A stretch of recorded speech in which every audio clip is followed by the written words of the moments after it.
Thanks very much, Craig, for joining us. Many sports claim that Sons of Struth have hidden agendas. What are your aims, and are you affiliated to any internet groups? No problem. No, we're not affiliated to any Rangers supporters group. In fact, I wasn't even had a login for any forums prior to the formation of Sons of Struth, and that was one of the main reasons that myself and Sandy started Sons of Struth, was because we weren't affiliated. We felt that they were having meetings with fans groups and we didn't have a say as a normal fan, and we decided to start up the Facebook page. We put our concerns on it, and many people decided to join us when we done protests, etc. Some of them were affiliated, but the vast majority are not affiliated to anybody. The aims you're asking about, aims, we've got three simple distinct aims which would argue any fan of any club would like for their club, and they are keeping the stadium in the club's name, giving us clear accounts that we can read and digest and understand as rank and file fans, and giving us a board to be proud of, and that is the three main aims of, and the only three aims of, Sons of Struth. Legal action has been threatened by the board about comments that followers have left on your Facebook page. As a result, you had to close down the site for a bit. You've got it back on. Have you been fighting the legal action? Well, just to clarify, it's not the actual Rangers board that's the lawyers came from. It was actually two individuals, not acting on behalf of Rangers Football Club, but acting on those two individual board members. We are not fighting it in any way. They've asked us to remove some comments, and we've done so. The reason that the site came offline for a while was simply so I could take some advice on that and where I stood legally. But up until now, to be fair, most of the comments going back and forward from the lawyer have been amicable, and if they ask me to do something, we do it, and that's the way it is just now. And we're quite happy with the way it is just now to go back online and not feel too threatened in any way. At the AGM, Graham Wallace stated that he wanted a 120-day review. We're now about halfway past that. What's the Sons of Struth stance on this? The 120 days, that seems like a sensible approach to make. You know, you come into a business that you don't know too much about, you would want to have some time to look at that and formulate some plans from that. But a grey area I had was, when did that start? The day he started, or when he said it? It appears through his comments today that he started the clock at the AGM. You know, 2 months, maybe a month anyway before that. So we would hope that within those 120 days we would hear some progress, and we're not going to get radio silence until then. And then a plan put in front of us. Hopefully we would get some ideas of what's going on within that 120 days. Rangers received a 1.5 million loan from Laxey and the Easdales, according to the newspapers today. What's your thoughts on that? Strange. I had some emails back and forward from a representative of the club today, saying that there was no financial shortfall at the club, which leaves a question: and why do we need to borrow 1.5 million from anybody? I think it's odd that there's only 2 shareholders being approached to look for this type of funding, and obviously there will be payments to them in some form, and it looks as if that's going to be shares. Today, I've spoken to an institutional investor and a very large private investor, and they're quite upset about what's happening today, because they weren't offered or even asked to put in any money. And one of them was quite vocal in what he was saying to me, that he personally would have wrote a cheque for more than that and would have looked for whatever they're looking for, less in return. The word that I'm getting from our sources at the City of London is that institutional investor is not alone in his thoughts of being a bit upset with what's happened today. What we're hearing, the feedback we're getting, is that at least one institutional investor has been on to Daniel Stewart, the nomad for the club, today to show his displeasure at what's going on. And what they feel is that the club should have a second share option and allow all investors the opportunity to put more money in and not look for anything back, which would give the club far more money available without costing. And people are saying that this loan, should it go through, will not have any interest attached to it, but it will have costs. The costs will be in terms of shares. If those shares are available, they could be offered to other people who may want to pay more for them. So there will be costs involved in some description, but there are other people willing to do the same, but cheaper, and haven't been asked, and they're quite upset. One other thing that was mentioned to me today, which I wasn't aware of, that the institutional investors may call for an EGM over this matter if enough of them are upset and of the same mind, and that's something I believe they will be looking at tomorrow to see how they react. Obviously Graham Wallace says publicly that we're not having problems, admin is not going to be happening or anything. What do you think this particular loan is doing to his credibility? I mean, 1 minute he's quoted as saying there's no problems, but second, we're having to take in a £1.5 million loan. Yeah, I mean the amount of the loan or investment, whatever we want to call it, but I would term it as a loan, is strange because it's low enough that it would suggest it was to pay ongoing bills, wages, etc. And it's not, but it's not large enough to say it's for developing a scouting system or redevelopment to the stadium or Gale House. It's not, in my opinion, going to be used for something like that, because you would need more money for any of these projects. So it would appear on the face of it that it is for a shortfall of cash, but the statements came out tonight stating that that's not the case. Now, if that's not the case and we're borrowing money, why are we borrowing? Why? It's a strange one. It's either we're short of money or not. If we're not short of money, why do we need 1.5 million? And if we are, why are you saying there is no shortfall? Why do you think they're ignoring Dave King's cash? I'd love to know. There has been offers made, and declined and ignored. Two possibilities there. One, they don't need it, which I think is not the case.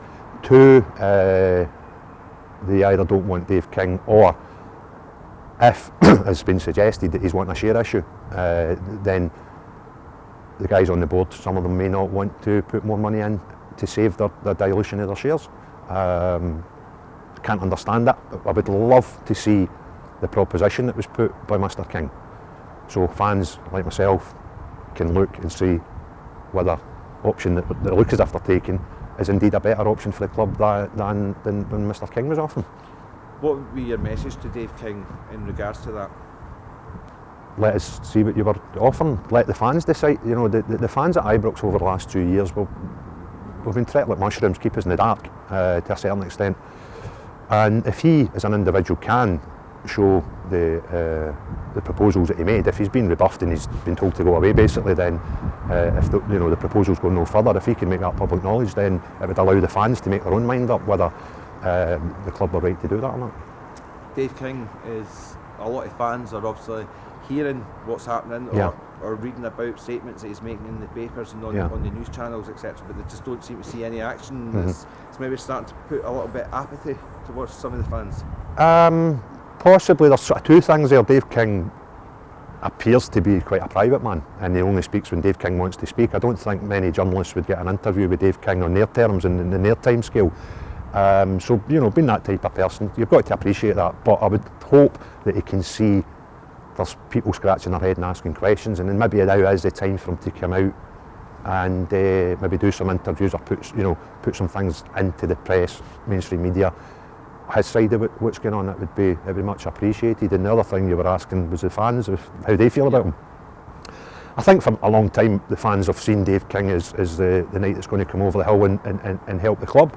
Financially, he's certainly got enough money to do that, and certainly it sounds as if he's willing to do that. As time goes on, if we don't hear from him, I can understand why some fans might start getting apathy towards Dave King, but I would hope that in the short future we hear more from Mr. King. It's been laughably claimed by Media House that the red card display prior to the AGM was a tribute to Nelson Mandela. Yes. That the fans weren't even aware of what they were holding up. Yes. Bizarre claim, and when I read it at first, I thought this is absolutely ridiculous. The claim was that the fans had emailed to say that's what they were told. Now, funny that fans weren't emailing all sorts of things.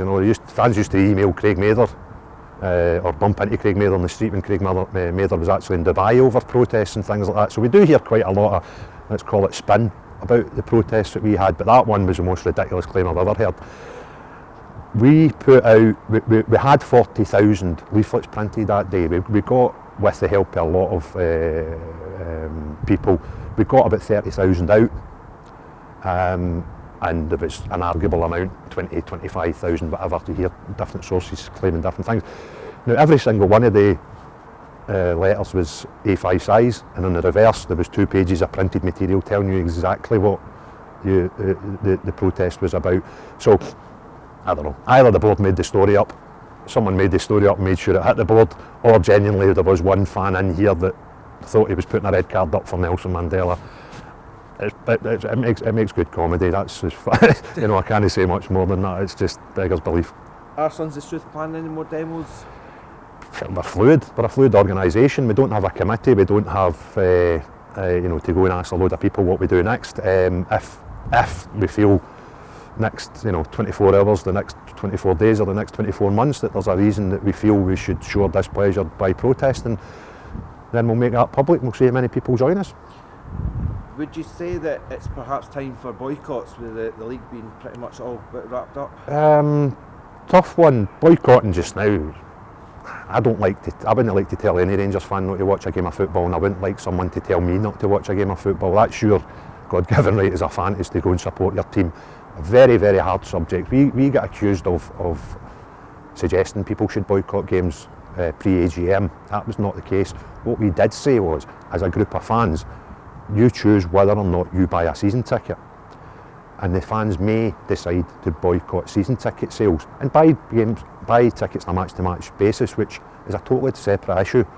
I know fans are stopping going at Ibrox because they tell me. I speak to them in the street, I speak to them at meetings, I get sent emails and contact through the social network, people saying they've had enough. They're not buying merchandise, they're not buying match day tickets even, subscribing to RTV and these sorts of things. I'm hearing a lot more people saying that's things that they want to do. That's their individual right. I would never tell anybody what they're to spend their money on, or even more importantly, what they're not to spend their money on. But the season ticket thing is something that's been discussed not only by Sons of Struth, there's other fans groups have been talking about that, and there's loads of people. And again, we need to remember that when that stadium's full, majority of people are unaffiliated to any fans group. So these people will do what they want to do, and that's a majority of the Rangers support that come to this ground and watch and pay subscriptions for our Rangers TV, etc. So they'll decide as individuals. Nobody can tell them what to do. But there are a lot of people approaching me through the mainstream, the social media in particular, and voiced concerns that may be something they want to do going forward. Have you met with Graham Wallace yet, or heard of any other fans groups that have had a meeting with him? Yeah, 2 questions there. The first, no, I've not met Graham Wallace as yet. I have had dialogue with him via email with a view to a meeting in the future. Hopefully that can take place. It would be good to meet him. Yes, I'm aware that the fans groups had met him. The feedback I was getting was he was more interested in what they thought than answering questions that they asked. I get it. We're a public limited company. There are things that you can and cannot say. However, I can't say that for whatever reason seems to be echoed quite a lot when Rangers directors are asked questions at AGMs and at fans meetings. But I don't think there was much came out of the fans meetings that you could, hang your hat on. The board's in a good position, the board's in a bad position. That he was asked questions that I know of, like cash position and things, and the answers were I can't comment on that. So, the questions going to him, a lot of them weren't answered, and he was wanting, to be fair, probably quite rightly, he was wanting to know what was upsetting fans and what the fans wanted, which is happening to hear, but he wasn't doing much talking when asked questions. Recently you've been attending Supporters Direct Scotland CIC meetings. Do you support this method, or would you perhaps maybe back the Buy Rangers campaign? Where do you think supporters that want to help should go? Should we be looking at SDS, or should they maybe be looking at Buy Rangers? I would like them to buy shares, whether that's as individuals through Buy Rangers or through the new Rangers First. Just go and buy some shares. As a group of people, we've probably got 12% just now, give or take. And if that was to double, that was to treble, that was to do whatever happened, it puts the fans in a better place. As far as Buy Rangers is concerned, we weren't even in existence when that scheme came up and running. If it was, would have probably been quite happy to endorse that. I have put links on our Facebook page and Twitter, etc., giving people the option to link through that, because we've got quite a good fan base that follow us. As recently as last week, I'd seen things flying about social media with adverts and links for them. We've done that. We went to the CIC meetings. We've been asked to go onto the working parties for that. I'll be filling out a form that anybody can fill out with their skill sets, and that'll be put to the CIC, and they will then see if what you have to offer can fit any of the working parties that they're looking at. The two of the schemes, there is differences. There's a lot of common ground with the two schemes, but both have got a lot of plus points, and if people have got the money to put into either scheme, I would suggest they look at both in their own time, and if they can afford the £10 to £20 a month that these schemes will provide, then go and do it. The Rangers sport is so divided at the moment amongst all the different fans groups. Would you support measures to try and bring them all under one umbrella? Yeah, to be fair, I think this has maybe played out a wee bit and exaggerated a wee bit. Rangers fans are not fighting each other in the street. There's no 17 different camps of Rangers fans. There is plenty of Rangers groups, and they all do different things. Take the Blue Order and the Union Bears, for example. They're great at what they do. They create some noise and colour in that stadium. It's fantastic at times. And to be fair to the pair of them, I think over the last couple of home games, I noticed that they seem to be louder. There seem to be more presence. There's moves that they're doing. They're moving into other areas of the ground. Hopefully that will make the experience at Ibrox even better. So they do that. The forums have another task to fill, and they get dialogue between fans. We're a group of guys that say, we don't like this, we're going to do something about it, we go and do it, and folk join us or they don't. So there is a lot of Rangers, and I hate the word factions, but there's a lot of Rangers groups. RST, they're another group of Rangers fans, but they buy shares. So, they've all got their different purposes. And because this is the human nature of football fans, there'll be things that they'll agree on, and there'll be things that they disagree on. The groups themselves, I don't see too many guys following out the high end of it. What I do see is guys who are maybe members or followers of certain groups, they have wee arguments and petty arguments online, and I have been new to all this online stuff, and it is a bit vicious at times. And we've called since our formation online, just show a bit of respect. You can have a different opinion. We all walk out here on a Saturday. Half the crowd might think the goalie had a good game, and half might think he had a rotten game. That's fine. We don't fall out over it. As far as bringing them all together, we were quite successful in bringing a lot of Rangers groups together during the run up to the AGM, and we formed what we called the Union of Fans, and we got the majority of the majority of the big groups apart from one, and they decided as a group they wanted to remain neutral. That's fine, and that's we're allowed all around our opinions. So we've had a bit of success in that in the past, and I think on issues where we can find common ground, the Rangers support is a big body of people, and going forward there'll be things that we disagree on, but there will be things that we do agree on, and I think we need to be more organised when we get those moments, that we act as one unit, and hopefully, well, like this CIC and stuff, there's a lot of people in the room for different places, and when we find something, a common ground, we can just put all the past issues to bed for a wee bit and just go on with it. And if we agree that we need to, like the march to Hampden was a great example of that, when Rangers supporters weren't happy with SFA. What a body, what a crowd they pulled, and they got a message across. And hopefully, if need be, there's things like that in the future, they can all get together for one common goal. What do you think the board's intentions are going forward? Aye. $1 million question. Aye, what do I think? Probably would be better turning that recorder off for a second if I told you, but try to be, it's a grey area, we don't know, is the honest answer, because they don't really tell us much. Graham Wallace looks on paper, and some of the things we're hearing are positive, but we're starting to hear wee negatives coming out now. I think gone are the days that Rangers board would get outright trust for every supporter just simply because they're a Rangers director. I think that day's gone. My own personal viewpoint is I will never trust another Rangers director until they prove trustworthy, and I think that's quite a cautious stance to take. So if somebody turns up and they've got a great CV and everybody's telling you what a great guy they are, fine, keep your opinion. I'll have mine, and I'll form my opinion when we see, as you would with a football player. Somebody might come with a great pedigree, but until they can put the pair of boots on and a blue jersey in that part and shows they're a good right back or a good left winger, you know, keep your opinion and formulate it once they're proven trustworthy. Finally, what would be your message to the support? Stay vigilant. Again, just over the course of the last few years, we started because we had concerns for the club. We had guilt, riddled with guilt that our club had went into administration, and myself and Sandy had felt we'd done nothing as fans. So that was another reason that we thought we weren't happy in August the 28th when we started the Sons of Struth movement, and we done something about it. So I'd ask other fans to do the same. Be vigilant, for no even just now, see 20 years from now, let's not ever let this happen again. And the next generation of Rangers supporters don't need to put up with what we've put up with. It's not been pleasant the last 2 to 3 years, and hopefully 2-3 years from now the club's settled down. We've got the 3 things that we're wanting, you know, keep this place in the Rangers name, accounts that we can all look at and say, aye, there's nothing hidden, and board members that we can be proud of and keep us off the front pages.